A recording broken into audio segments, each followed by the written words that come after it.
Yaxşımısın? Yaxşı. Özün yaxşımısan? Siz buraya gelinler de. Ben bu uyunda bu tuttum sizinle falan. Aha. Qaysi köçede bu? Bu dar köçede bu. Yok. Yok. Dar Piyan köçe. köçe kalkır. Yine piyan köçede denk bir öyle kapı oladan. Hiç kim kafa olmadı. Hiç kim kafa olmadı. Şimdi evvel şunu diyeydi. Evet. Kadıram derlersin bu hafta şunu diyerediler. Şimdi bu gitkenler ki dar köçeye gitti bu. Aşı için bunlar ki dar köçe denkler. Dar köçemez elden gelip Allah'ına almıştırıvermeli.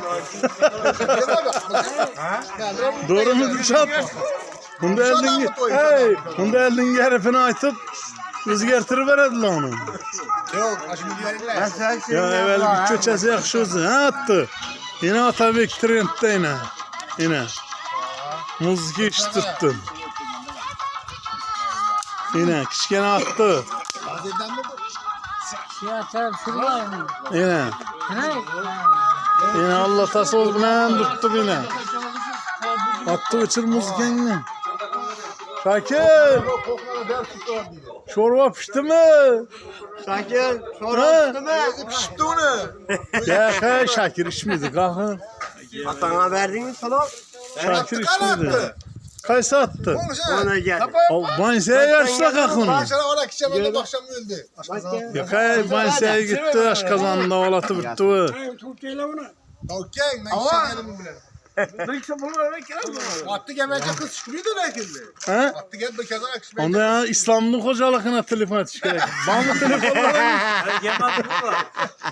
Beri bu attı gelmese faydası yok dedi kalkın. Ben mimam olan yerde içmemiz akı. Ha.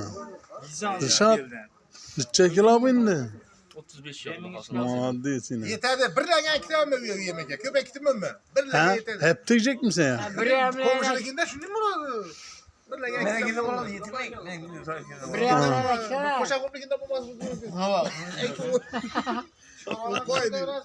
Ha? Çorbanı mı? Köngül çorba Rabbi'ye. Köngül veresle mi? Köngül babam yavunuz Bada o. Ana Rabbi de köngül bomun kimde akır? Kanat.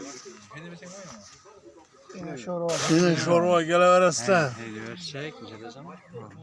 Rabbi'ye köngül verip etastadan isim ha? Şurada köyün Yine. Tandırdan başlayık bu. Yığlaşadı bu lan. Yaşarlar köyün verdiler. Tandırdan bir neyse başlayık bu. Hindistan manla. Tandıra. Tandıra kalanlar Nadire'nin kesevlidir ama.